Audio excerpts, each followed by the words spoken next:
I'm Gary DeMar, president of American Vision, and one of my interests in the area of history is America's Christian heritage. There's been a great deal of debate, some of it among Christians and most of it among secularists, that America was founded on a secular basis. In fact, that even the founding of the Constitution of the United States, the Declaration of Independence, were secular documents. And I've scoured the history books on all of this and tried to deal with this honestly.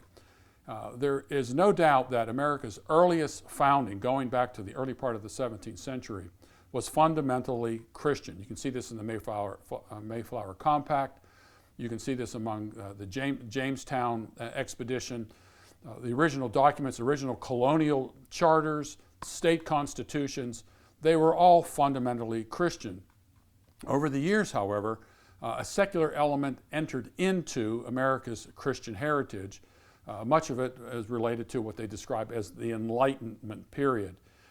And what I maintain in my new book, The Case for America's Christian Heritage, is that while the Enlightenment factor is involved in America's kind of development over the years, the Enlightenment could not operate independent of America's Christian heritage. The very fact that there's a moral basis for living. The secularists of that particular time, the Enlightenment philosophers of that time, at least in the United States, understood that unless you have at least a theistic basis for morality, there's no one to account for morality in the culture. Even Thomas Jefferson, who cut up the gospel accounts of Jesus, kept the moral aspects of Christianity intact. He knew that you could not divorce morality from God. The Declaration of Independence mentions God in one way or another at least 4 times. It describes him as even the judge of the universe. Talks about divine providence, talks about him being the creator. Constitution of the United States says this was done in the year of our Lord, 1787. Talks about 2 witnesses in terms of cases related to treason. Has gold and silver as the basis for paying debts. Again, there is an element of Christianity and biblical worldview even built into the Constitution itself.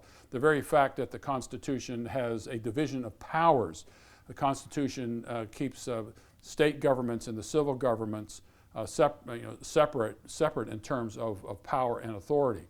First Amendment to the Constitution does not prohibit Christianity or religion in general from the operation of the civil magistrate. The separation between church and state, that is not what the First Amendment was all about. The First Amendment was about keeping the state governments in a place of power over the civil magistrate in terms of religion. Congress shall make no law respecting an establishment of religion or prohibiting the free exercise thereof. All of these things are covered in this book, and what's kind of unique about this, it tries to put all of this in perspective. It does not take the position that America was a Christian nation. What it does do, though, is make the case that America was founded on fundamental Christian principles, biblical principles, and then without those biblical principles, we would not be the nation we are today, or I should say, we would not have been the nation that we were. And what we are doing in our culture today is losing some of those prime principles. We're very much like Israel. They were given the law of God. That law of God was to be the basis of morality for them. They were actually to be, as Deuteronomy 4 states, they were to be an example for the nations, that the nations would then look at what Israel had done and said, hey, this is a great God. We want to be like you. We want to follow God's laws as well. But over time, Israel said, hey, we can do this on our own. We don't need God's principles. We don't need God's law. We can go on. We can do it without His help, without His overriding providence. And that's where we are today. So the case for America's Christian heritage is to get back to those fundamental principles, put America's history in perspective, understanding its relationship to the secularism that has crept into our nation. Now let me go over some of the chapters the topics I cover. The very fact that America was founded as a Christian basis very early on, Fact or Fiction, chapter 1. the providence of God, Christianity in the founding era, Christianity in the colonial constitutions, Christianity in the Constitution, Christianity in the colleges, the Enlightenment in America, God as a major player in America, that God governs in the affairs of men, the Ten Commandments on trial, the impact that the Ten Commandments had in the founding of our nation, render unto Caesar the things that are Caesar's. Keep in mind that we do not live under Caesar. We live under the principle of Caesar, but our Constitution takes a biblical case is that a division of powers where states have a right to resist the national government on constitutional basis, and also in the First Amendment that we can petition the government for a redress of grievances. So we are that the civil government is also to render unto God the things that are God's. And then the Treaty of Tripoli. This Treaty of Tripoli comes up all the time, saying that the United States was not founded on the Christian religion. These things are covered in great detail in this book. And a couple of unique features about this. This is a hardback. It is a Smyth-sewn hardback. That is, it's not a paperback with a hardback cover to it. This is full color throughout. We'll have some of these images shown in this video, but this is a full color presentation of America's Christian history. There are nearly 200 images, probably more than 200 images in here. The paper is high quality gloss paper great for reproduction purposes. And the goal for me in all this is to make this available to people who do not understand America's history and the impact that Christianity had on it. This would be great for homeschoolers. It's I don't want to say simply written, but it's written in a way that is understandable for kids of all ages. Send it to family members. If you're a business and you have a table out with magazines and so forth, this would be a great thing to do. Send a copy to your congressman, to your senators, state reps, and so forth, to get the message out of putting America's Christian heritage in perspective. Now, this book retails for $34.95. American Vision is offering it for $32.95. In addition to this, we are combining this and making these books available individually, and at the same time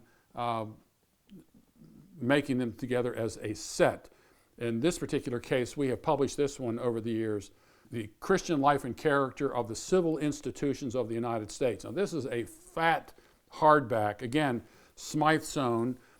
It is more than 1,000 pages, and there are no color images in this, but this has been completely retypeset. This was a book that was published in the midpoint of the 19th century, and for many, many years, this book has been out of print.